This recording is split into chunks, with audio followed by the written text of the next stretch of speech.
Principle 4, build a culture of entrepreneurship. Before we know how to build a culture of entrepreneurship, we must know what an intrapreneur is anyway. So I've designed this little graph here to show you what I mean by the difference between an employee and an intrapreneur. On this far left, you have an entrepreneur. They have basically a high level of risk and a high level of reward. They're putting all their blood, sweat, and tears into this business. Sometimes they're not getting paid, but they ultimately, seek to get the best reward out of this opportunity. Whereas on the far right, you have an employee. An employee is getting paid for their time, so their risk is pretty low and their reward is pretty low. But in the middle is the sweet spot. How do you build a culture of entrepreneurship and bring entrepreneurs into your business where their risk is still pretty low, but their reward can also be medium to high?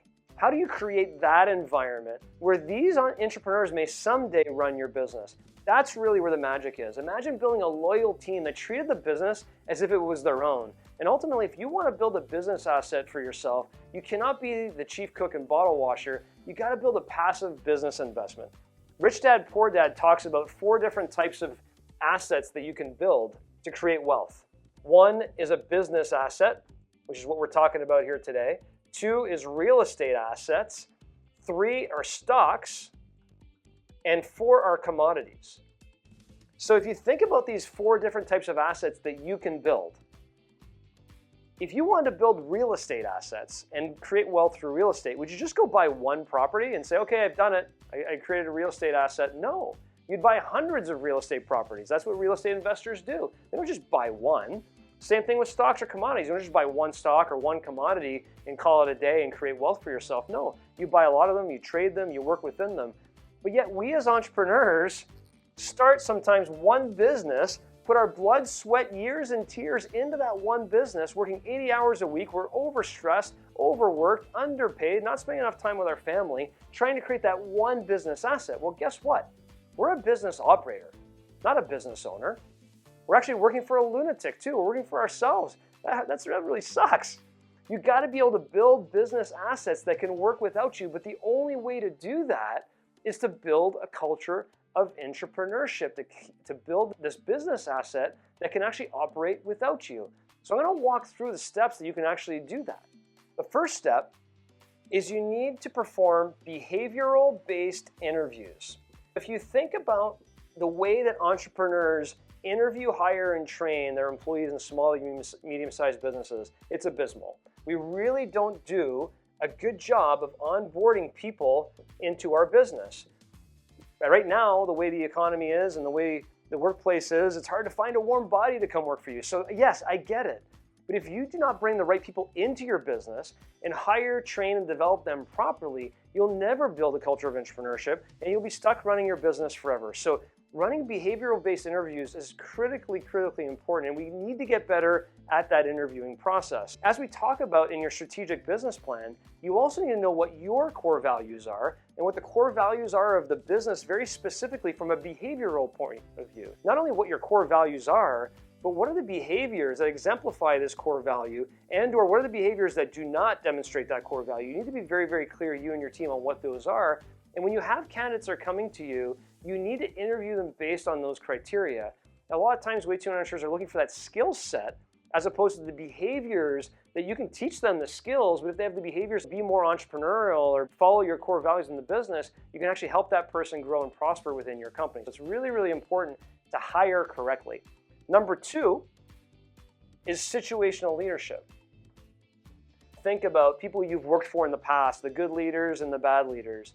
And a lot of times the leaders that you didn't connect with the most were those that micromanaged you or tried to manage you in a way that didn't actually work for you. And that's because they did not exemplify the skill of situational leadership. And the skill of situational leadership is pretty simple. In the book, The $100 Million Journey, it talks a little bit more about the situational leadership model developed by Ken Blanchard and the 1 Minute Manager.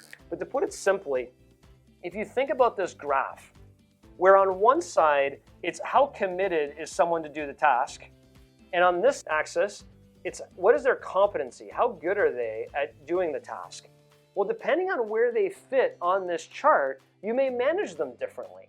If they don't have the competency to do the work, but they're committed to do it, you may manage them one way. Or if they're low commitment, but they have high competency. You may need to push them to do the work. So in the book and in the situational leadership model, we talk about how to manage people situationally based on where they are at. Meet them where they are at and guide them to develop the skills and competency so at some point, all of your employees are highly committed and highly competent at doing the roles that they do, including replacing a lot of the roles that you do. And what that will do is it will build the speed of trust. If you think about Stephen Covey's book, The Speed of Trust, this is a very, very simple formula, but it's one of the most important formulas you have. If you have low trust with your team, well, guess what that means? The speed to do things is going to go down, and the cost to do things is going to go up. So think about that formula. If you have low trust with you and your team or within your team, the speed to do things will go down and the cost will go up.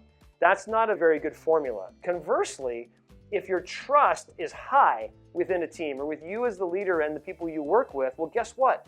The speed to do things will go up and the cost to do things will come down. That is where you create a business that's flourishing. So you need to have that speed of trust with your team, and the way to develop the speed of trust with your team is have situational leadership and lead your team in the right way. We're all tired of the micromanagers that are managing people today. It just doesn't work anymore. Employees don't want that. Team members don't want that. They want to work in an environment where they feel led and mentored by their leadership. So by having the situational leadership component mastered, you can really build a culture of trust within your team. The third area to build a culture of entrepreneurship is to provide the authority and freedom to your team so they can prosper. When we talk about authority and freedom, you think about today's workplace and the freelance society that exists and everything out there, people working from home. Gone are the days where you can really micromanage people from hour to hour. You've got to provide them with the authority and the freedom. Stop micromanaging them, empower them, provide them clear expectations and rewards to go do the job they do, and then measure them based on that. And if they succeed, they can move forward. I call it servant leadership. How can you be a servant leader to your team? And when I talk about servant leadership, what I'm really talking about here is the inverse org chart. So if you think about an org chart, think about it the other way around. Instead of your team working for you, why don't you work for your team? Help and mentor them towards they want to go. So are you a leader, are you a manager, or are you a mentor? There's a big difference between all three of those. Which one are you? Better yet, if I asked your team, are you a manager, a leader, or a mentor, what would they say? And think about the best mentors you've ever had in your life. What if you could be a mentor to key people in your team to help them become more entrepreneurial in your business, help them grow and prosper within your company? If you think about it from a reverse org chart perspective, customers, you guys all work for your customers in a certain way, right? You have your team, then you have your leaders or your intrapreneurs that are here, and then there's you. Reverse the org chart.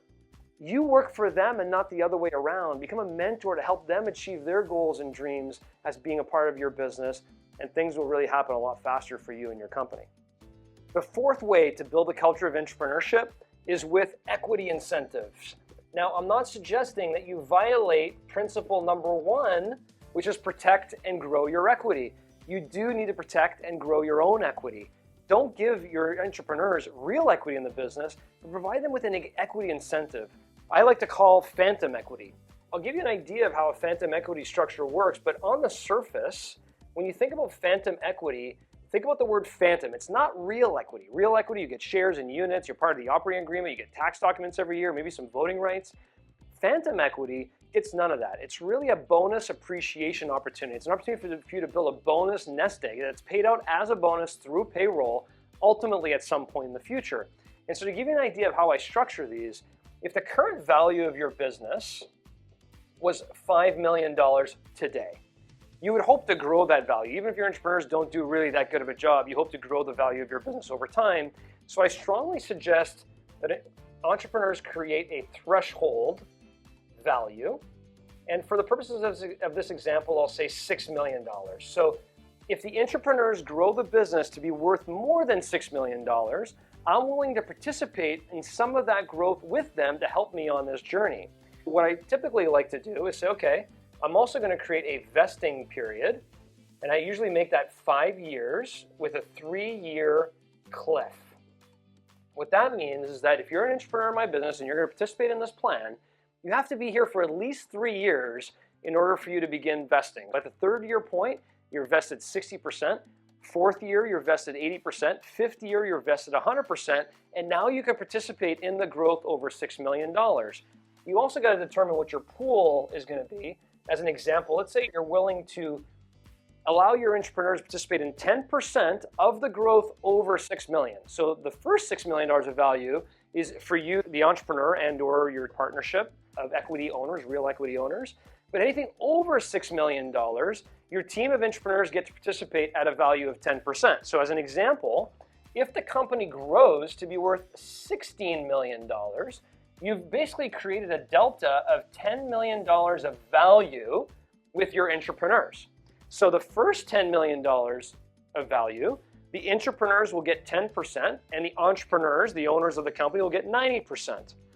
Then the other 6 will only go to the entrepreneurs, and that will go only to those shareholding owners of the company. So if you had a pool of 10%, let's say you had 10 entrepreneurs and they each added 1% of the growth, they would get 1% of the 10 million for their participation in helping grow that business above their salaries, above their other bonus programs, but for them to actually participate in the growth of your business. Creating a phantom equity program, an equity incentive, treating your team with authority and freedom, giving the authority and freedom to do their roles and be a servant leader, practicing situational leadership and not managing everybody the same all the time, but managing and meeting them where they need to be at to help them develop their skill sets, and bring the right people into your business with behavioral-based interviewing will help you build a culture of entrepreneurship in your business, and someday the entrepreneurs in your company may very well run your business.